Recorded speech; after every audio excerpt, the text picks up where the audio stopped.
हौसलों की उड़ाने हैं, नभ में उड़ने दो।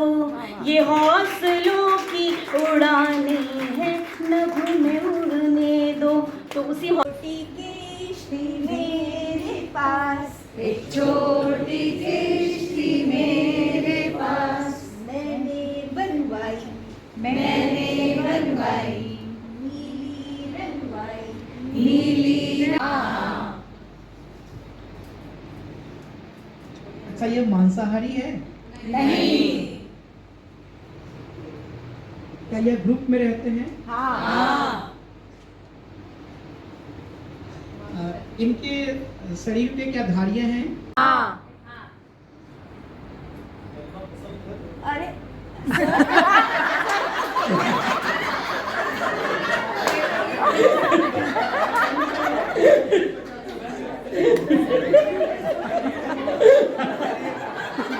सर कह रहे मैं नहीं खेल रहा हूँ।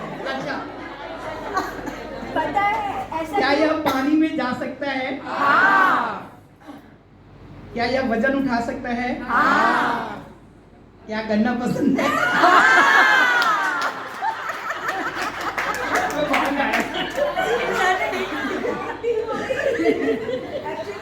सर को भी तो नहीं पता है कि क्या है। सर को भी नहीं पता है। चलिए आगे। शाबाश शाबाश, वेरी गुड, वेरी तो बचा है सर। अब वेरी गुड। हो गया ना मैम? और से अभी कोई और? नाम सर, नाम। एलिफेंट। बहुत बढ़िया सर, बहुत बढ़िया। क्या हुआ? मैं खोल दे मैम, लगे हुए इसमें नहीं खुल रहा, मैं खोल दिया उसे। टीम वर्क अपने साथी को जिताने के लिए। क्या कोई कंपटीशन हो रहा था? क्या कोई कंपटीशन हो रहा था? मैंने कहा कि कोई कंपटीशन है। आप कोई कंपटीशन तो आप क्या कर रहे थे? मैं तो कोशिश ही कर रही थी, क्योंकि आपने कहा कि खोलनी है। क्या किया आपने? ट्राई किया खोलने कैसे? प्यार से या थोड़ी ताकत लगाई? मैं थोड़ी सी ताकत लगाई। क्यों? ताकत क्यों क्योंकि लगाई? खोलनी थी ना। खोलनी थी तो ताकत से ही खुल सकती थी।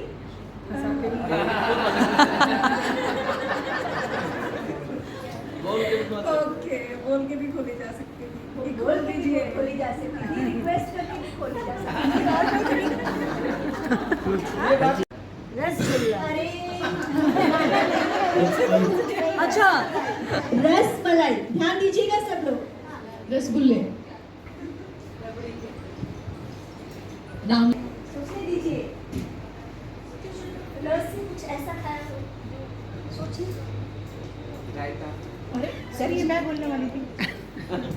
रागी की चीले, रोगन जोशी।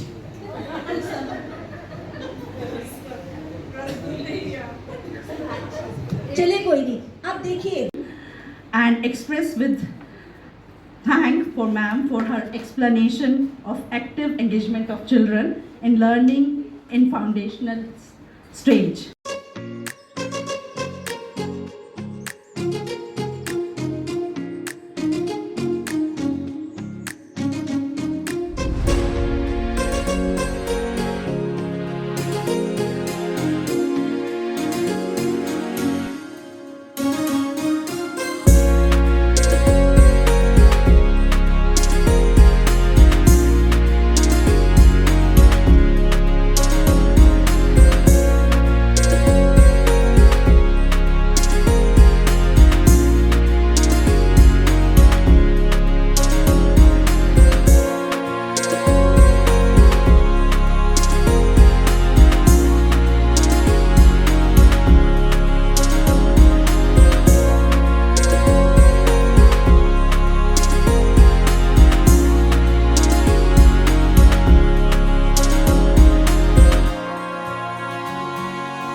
तो हमारे यहाँ 69 स्कूल्स हैं।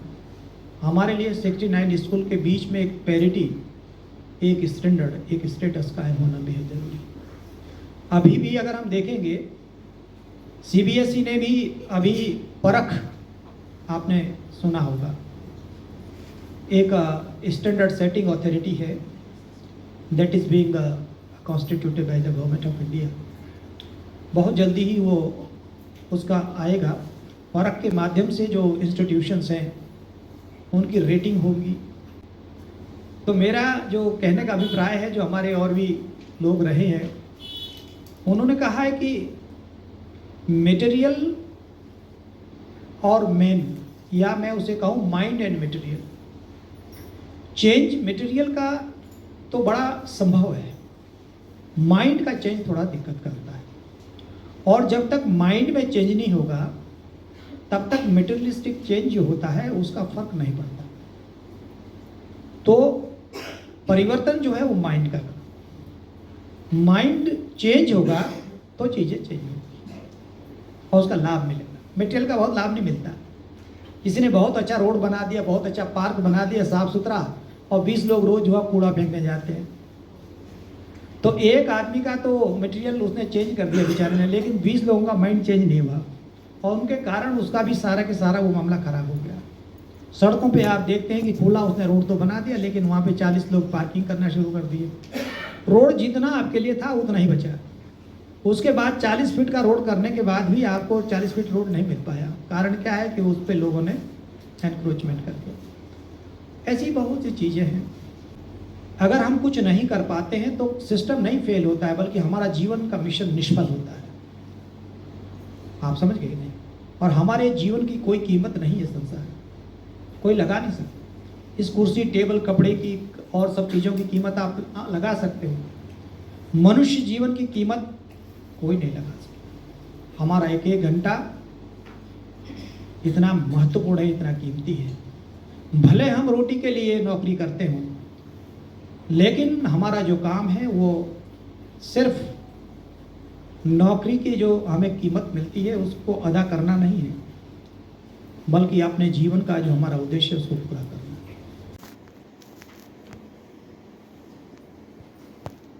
अभी जो नॉलेज का कॉन्सेप्ट आया है, पहले ये था कि लर्निंग आउटकम क्या होता है। तो सीबीएसई उसको कहती थी कि लर्निंग आउटकम जो है वो 4 कंपोनेंट में डिवाइड किया गया है। First is knowledge, second is understanding, and third is application, and fourth is skill. 4 था, knowledge, understanding, application and skill. लेकिन अभी जो नेशनल एजुकेशन पॉलिसी आई है और आपके पास एनसीएफ आया है, उसमें लर्निंग आउटकम को 3 तरह से डिवाइड किया गया है, क्लासिफाई किया गया है।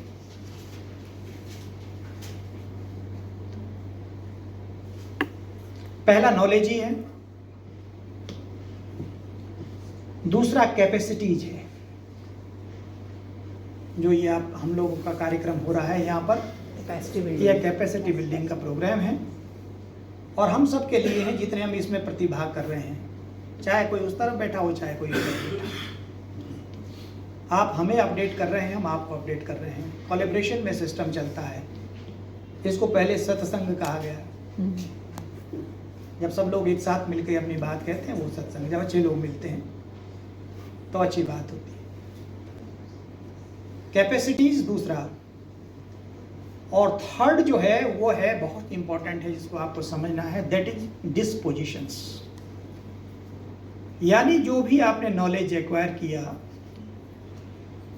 उसके आधार पर आपने अपनी कैपेसिटी बिल्डअप की और फिर आपने अपना कैरेक्टर डिजाइन किया। डिस्पोजिशंस का माने है आपका चरित्र, आपका व्यवहार, आपका वैल्यूज, सब कुछ। उस दिन पॉइंट एक और भी बीच में आ गया था, लेकिन हमने आगे नहीं बताया, शायद वो कहीं कट गया। हमने कहा था कि किसी देश का जब विकास का मेजरमेंट होता है, उसका मानदंड निकाला जाता है, तो संयुक्त राष्ट्र संघ ने, उनका एक डिपार्टमेंट है UNDP, United Nations Development Programme. UNDP ने 93 में एक नया ह्यूमन डेवलपमेंट इंडेक्स तैयार किया, पहले हम क्या करते थे कि किसी देश की अर्थव्यवस्था अगर बहुत अच्छी हो तो उसको कहते थे वो अमीर देश है। इसका मायने ये हुआ है कि उस देश में हर चीज़ ठीक है, जिनके पास पैसा है उनके पास सब कुछ है। तो उसको क्या करते थे कि पर कैपिटा इनकम निकालते थे और सारे देशों की रैंकिंग पर कैपिटा के आधार पे फिक्स की जाती थी कि जिनके पास पर कैपिटा इनकम जिनकी बहुत अच्छी है उनको कहा जाता तो समृद्ध राष्ट्र है और वो या तो डेवलप्ड है या डेवलपिंग है या अंडर डेवलप्ड है। उसी के आधार पर उनको डिवाइड किया गया, फिक्स किया गया रैंकिंग। लेकिन बाद में ये देखा गया कि बहुत से धनी देश जिसमें कि संयुक्त अरब अमीरात जिनके पास बेहद पैसा है, लेकिन ये देखा गया कि वहाँ आधे से ज़्यादा लोग जिसमें महिलाओं का एक बड़ा वर्ग, जिनको कोई राइट्स नहीं है, जिनको कोई लिबर्टी नहीं है, जिनको कोई इंडिपेंडेंस नहीं है, वो बहुत दुखी है, उनको अधिकार प्राप्त नहीं है। पैसा होने के बावजूद समाज में समृद्धि नहीं है। पैसा बहुत है तो नया ह्यूमन डेवलपमेंट इंडेक्स किया गया, उसके 3 पैरामीटर रखे गए। 3 पैरामीटर। पहला, स्टेटस ऑफ नॉलेज, उस देश का ज्ञान की स्थिति क्या है, क्या नॉलेजेबल सोसाइटी है, क्या 4 लोग जानते हो, 1 करोड़ लोग अनजान हो तो फायदा क्या होगा। नॉलेजेबल सोसाइटी, जब आदमी को नॉलेज आएगा तो दूसरी चीज अपने आप आएगी, वो है डिसेंसी ऑफ लाइफ। लाइफ में डिसेंसी आती है, खाने में, रहने में, बोलने में, चलने में, काम करने में, घर परिवार में, सब चीज में आती है। और अगर डिसेंसी नहीं है तो इसके मायने क्या हुए कि वो पहले वाला अचीव नहीं हुआ।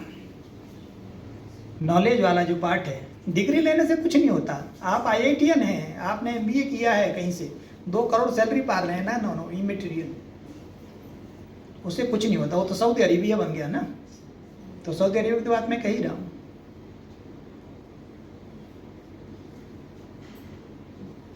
तीसरा जो इन दोनों का आउटकम है,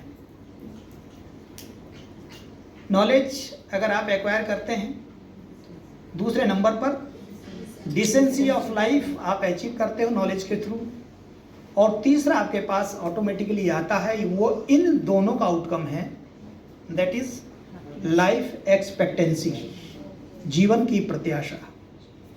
आप कितना लंबा जीवन जीते हैं। स्कैंडिनेवियाई कंट्रीज में, जापान में, जिनका HDI बहुत हाई है, स्विट्जरलैंड आप देखें तो आप पाएंगे कि वहाँ पर 100 वर्ष की आयु पूरे करने वाले बहुत सारे लोग हैं।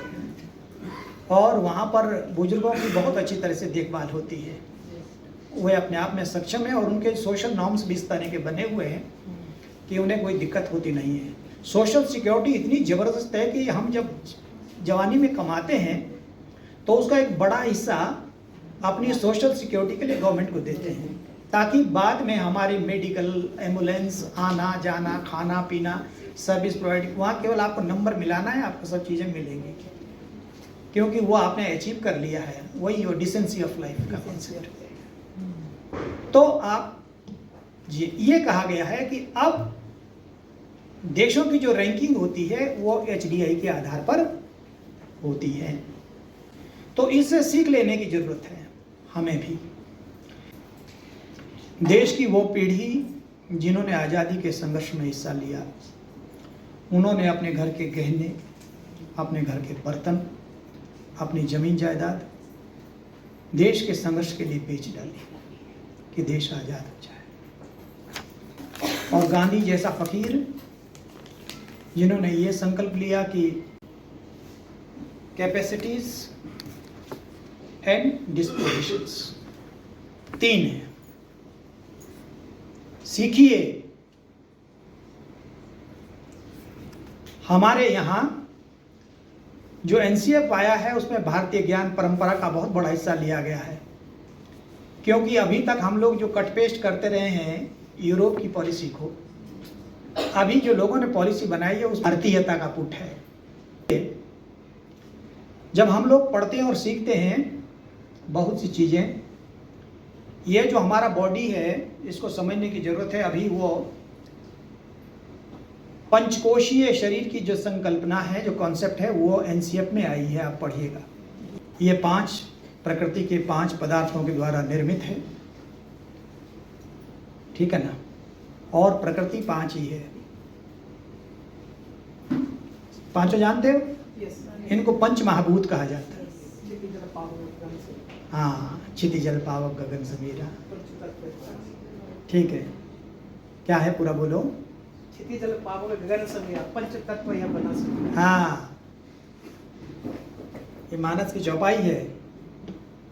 क्षिति जल पावक गगन समीरा और पंच रचत यऊ अधम शरीरा।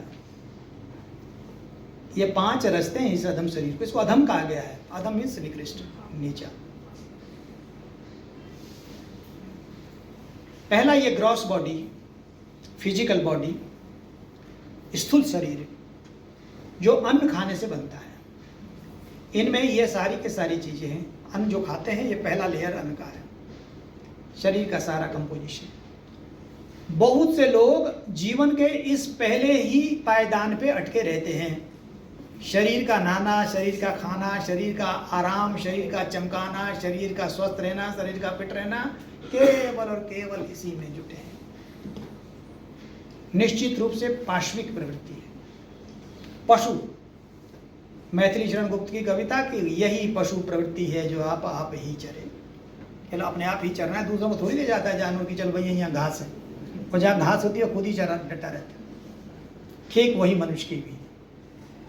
पहला अन्नमय कोश अन्न पर आधारित है। जैसा अन्न आप खाते हो वैसा शरीर बनता है। बहुत से लोग कहते हैं कि हमें ये शरीर बलिष्ठ बनाना है, सो हमें ये चीज एलिमेंट चाहिए। और बहुत से लोग तो इतना जबरदस्त आर्टिफिशियल प्रोटीन खाते हैं कि शाम रात को मर ही जाते हैं। तो कई मर गए, कई जिम में जाते हैं। चलो क्या, उस विषय में नहीं जाना चाहिए, अज्ञान के विकट रूप है। दूसरा जो बहुत सूक्ष्म है शरीर के अंदर, ये जो पूरा के पूरा सिस्टम हमारा चलता है, उसका जो फ्यूल है वो प्राण है। प्राण को केमिस्ट्री में ऑक्सीजन कहा जाता है और योग में उसे प्राण कहते हैं। हमारे यहाँ योग में यह कहा गया है कि जो सांस हम लेते हैं वो सिर्फ साधारण वायु नहीं है, बल्कि वो प्राण ऊर्जा है जिसको हम इस ब्रह्मांड से लेते हैं। और प्राण वायु हमारे शरीर में 5 जगह पे अलग अलग प्रकार से रहती है। लोकेशन के आधार पे उसको 5 प्राण कहा जाता है। ये 5 कोश है, वो 5 प्राण। आप समझ गए ना? 5 दिशाओं में चलता है शरीर में वायु। और अगर वायु कुपित हो जाए तो कई रोग हो जाते हैं, और आयुर्वेद उसे कहता है कि वो वात रोग हो गया। और वात रोग ही नहीं, वो ढेर